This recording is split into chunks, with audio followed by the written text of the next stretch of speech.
안녕하세요, 이노겸입니다.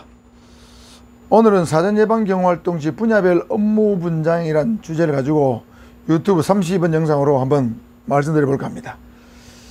교재에는 보면 사전예방경호활동 시 분야별 업무 분장 이렇게만 되어 있고, 제가 관로안에다가 기행요원이라고 적어 놨습니다. 자, 저걸 적어 놓은 이유는 이 내용하고 분야별 업무 분장하고 앞으로 강의하게 될 출입자 통제 대책에 보면 각 경호원 개인별 근무 요령이 나옵니다.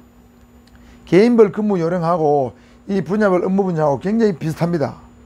그래서 지금 여기에서 오늘 강의하고자 하는 것은 분야별 업무 분장이니까 선발 경호 활동 시에 기행요원들이 해야 될 업무에 대해서 다루고 있는 거예요. 현장 요원이 아니고 기행요원의 업무를 다루고 있는 겁니다. 어떤 분야 업무는 누가 해야 되고 어떤 분야 업무는 누가 해야 되는가, 업무 분장입니다. 작전 담당은 무슨 일을 해야 되고, 출입통제 담당은 무슨 일을 해야 되고, 안전대책 담당은 무슨 업무를 해야 된다 하는 기행요원의 업무 분장이고, 앞으로 조금 이따 강의하게 될 출입자 통제 대책에서 나오는 개인별 경호원 근무 요령은 현장에 있는 근무자들의 어떤 임무 그걸 설명하는 거예요. 그게 두 가지 흡사하기 때문에 기행요원의 업무 분장이다, 이렇게 먼저 이해를 해 두셔야 됩니다.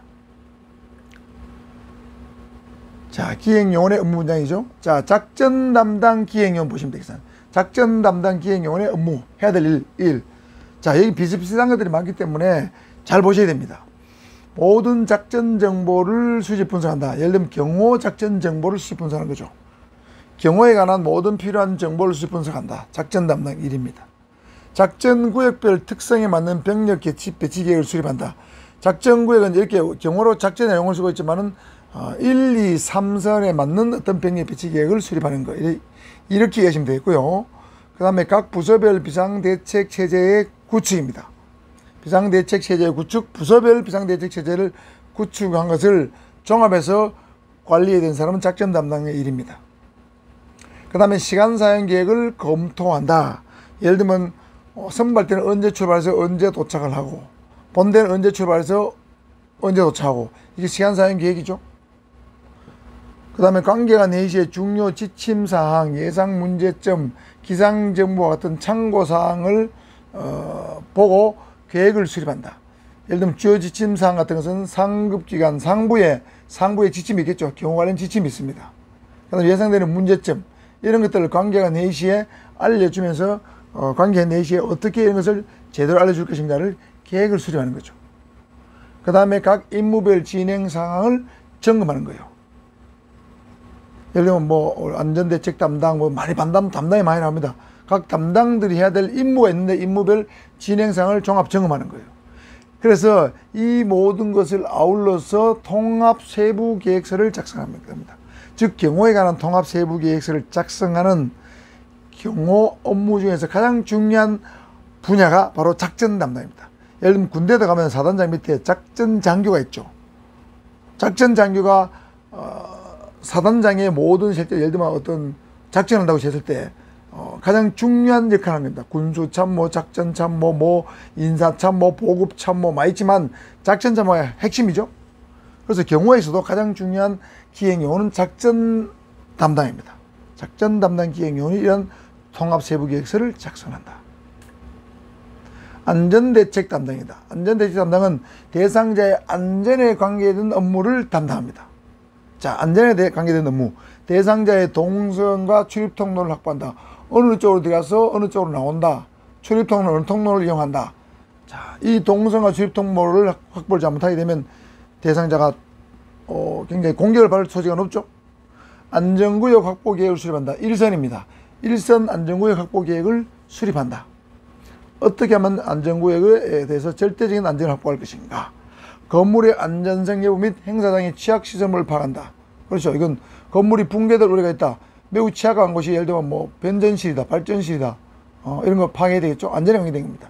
상황별 비상대피로를 구성한다. 예를 들면 총기 공격이 있을 때, 아니면은 수류탄 공격이 있을 때, 아니면 칼 같은 걸로 공격이 있을 때, 화염병 공격이 있을 때, 각각 비상대피로가 달라질 수 있겠죠. 그 다음에 직시 건물이라든가 감제 고지에 대한 감시 대책을 수립한다. 이 직시 건물이나 감정고시에서는 고성능 저격청으로 저격을 할 수도 있겠죠. 안전에 영향을 미칩니다. 그 다음에 공중감시 대책입니다. 공중은 공공에 개방된 화장실, 로비, 복도, 엘리베이터 뭐 이런 것들입니다. 많은 사람들이 쉽게 올 수 있는 것에 대한 어떤 감시 대책 어떻게 할 것인가. 자, 여기도 감시 대책이죠. 그 다음에 비상대기조 및 일반 예비대에 대한 운용 방법을 가문합니다. 자, 비상대기조나 일반 예비대는 예기치 못한 어떤 돌발 상황이 발생했을 때 출동을 나갈 가능성이 높습니다. 특히 비상대기조는 더 그렇죠. 안전에 문제가 생겼을 때 비상대기조가 출동합니다. 그래서 어떻게 운영할 것인가, 어느 위치에 비상대기조를 두며 대기조장은 누구를 할 것인가, 이런 것들이죠. 그 다음에 체기병원을 선정합니다. 이 체기병원은 일본식 용어인데 행사장에서 가장 가까운 구급병원 또는 차량 이동 중에 가장 어떤 가까운 구급병원, 이동 중에 공격을 받았다, 미사일 공격을 받았다, 이럴 때 대상자를 안전하게 이송해서 거기서 응급처치를 해야 되고 수술해야 될 경우도 있겠죠. 그럴 때 병원을 미리 정해야 됩니다. 그리고 이 병원들은 체기병원은 수시로 바뀌겠죠. 이동 장소, 행사장 장소에 따라서 수시로 바뀌게 됩니다. 그 다음에 위험 물건의 이동 상황이라든가 군부대 이동 상황은 안전에 영향을 미칠 수 있기 때문에 이런 것들도 안전대책 담당의 업무가 되겠습니다. 다음은 출입통제 담당의 업무입니다. 행사 진행 계획을 받아서 상세히 검토한 다음에 행사 진행 계획은 작전 담당으로부터 받겠죠. 자, 행사의 성격과 참석 대상을 먼저 확인합니다.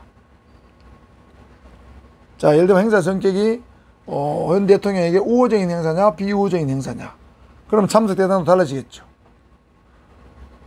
자, 그 다음에 시차 입장 계획. 시차 입장 계획입니다. 대규모 행사할 경우 시차 입장 계획을 수립해야 되죠. 일괄 입장 계획은 아니고 시차 입장 계획을 수립해야 되고, 그 다음 참석자들에 대한 안내 계획, 그 다음에 비표 운용 계획입니다. 구역별 비표를 구분해서 운영하는 등 비표 운영 계획을 수립해야 되고, 그 다음에 MD 또는 ME 같은 겁니다. 금속 탐지기 운영 계획입니다. 금속 탐지기를 안전과 질서를 고려해서 어느 장소에 설치할 것인가, 몇 시부터 운영할 것인가, 누가 운영할 것인가, 이런 걸 정하는 거죠.